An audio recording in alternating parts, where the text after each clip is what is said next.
J'ai donné tout à l'heure, écrit un conseil, alors je vous le dis, parce que les gens maintenant l'ont vu sur Facebook, pour le restaurateur. Je ne sais pas ce qui va se passer dans les jours à venir, mais j'ai donné un conseil, par exemple, alors, j'ai donné un conseil au restaurateur en disant, vous pouvez créer une association, chers amis. Alors, quelqu'un m'a parlé aussi des discothèques, alors je vous le réitère.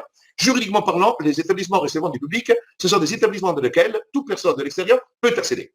La loi dit qu'il n'y a pas d'établissement recevant du public dès lors qu'effectivement, il n'y a pas d'accès libre. Par exemple, les personnes, les salariés, qui mangent à l'intérieur d'un restaurant quand il est fermé, ce n'est pas un RP à ce moment-là, n'est pas une activité d'un exercice commercial.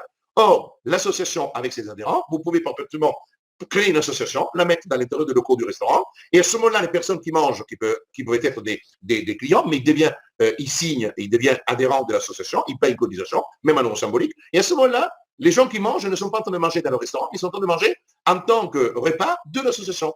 Voilà. Et là, il n'y a pas l'important que la porte soit fermée, il n'y a que les membres de l'association qui peuvent manger et qu'effectivement, ce sont des clients qui deviennent sociétaires et ils peuvent ensuite aller manger dans le cadre de l'association. Donc, ce n'est pas le restaurant, ce n'est pas un ERP.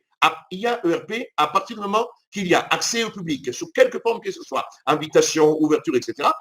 Mais quand la porte est fermée et il n'y a que les membres de l'association qui mangent, ce n'est pas un RP. Donc, vous pouvez toujours envisager, ce n'est pas un détournement de la loi, c'est l'utilisation de la loi.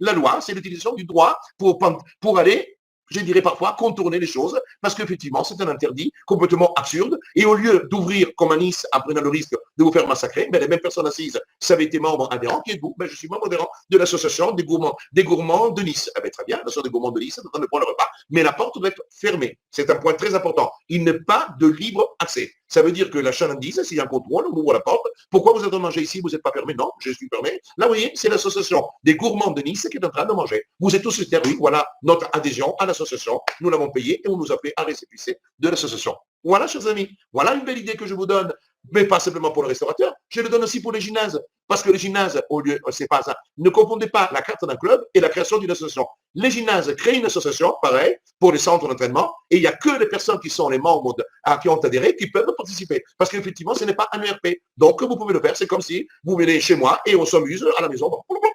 Pour faire des exercices pour être bien. Moi, ça me ferait du bien d'aller un peu en tant que... Peut-être même, je devrais devenir membre d'un gymnase pour perdre un peu de poids en faisant des exercices. Vous voyez, petite idée que je donne. Je me suis inspiré un tout petit peu de ce que Fleming a fait en mettant des partis politiques dans les différents endroits. Moi, je dis non, un parti politique, il faut une reconnaissance, alors que l'association, être adhérent à une société, en plus, je rappelle que la loi sur l'association est une loi constitutionnelle, parce qu'elle fait partie des principes fondamentaux. La loi de 1901, comment voulez-vous qu'il faudrait que soit déclaré illégal, que soit dissoute, etc.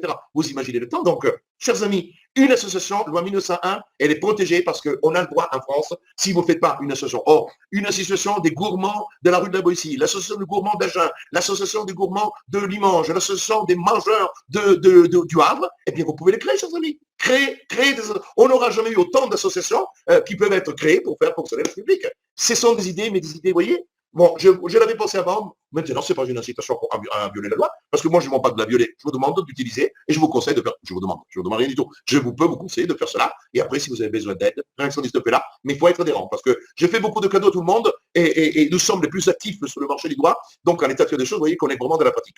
Pour revenir à nos moutons. Je n'ai pas fait cette émission pour parler de comment les restaurateurs peuvent créer une association pour l'héberger dans leur propre restaurant et faire avoir des adhérents qui mangent donc en dégustant des plats en tant que dégustateurs de vin et de mets. L'important, c'est que ce ne soit pas le restaurateur à encaisser une quelconque note. C'est dans le cadre de l'adhésion que les chalands payent à l'association, le cas échéant, le repas dans ce qu'on appelle une cotisation spéciale pour le repas. Et ensuite, l'association réglera éventuellement la note globale au restaurant. Ça, c'est parfaitement loisible parce que c'est le restaurant en tant que tel qui a préparé le repas, mais pas en tant que chaland, en tant qu'association dans le siège.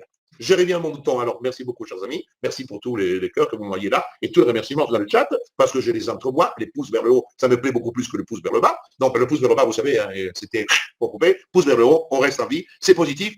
Deuxième élément, s'il vous plaît, www.accent19.fr. Vous allez sur la fiche contact. Vous remplissez, vous dites stop au confinement. Nous voulons notre liberté ou je veux ma liberté. Mettez le nom. C'est nous qui allons imprimer.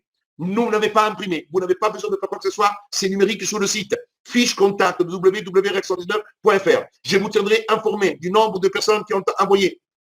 J'aimerais atteindre 10 000 fiches contact. Vous êtes 67 000, 68 000, non, presque 70 000 aujourd'hui abonnés de la chaîne. Vous êtes 55 000 inscrits comme adhérents à l'association. Alors, chers amis, il me faut 10 000 fiches contacts pour que je les voie. Je vais vendredi avec la lettre d'accompagnement en mettant en cause la compétence juridique du gouvernement pour statuer et je remettrai ça sur la table.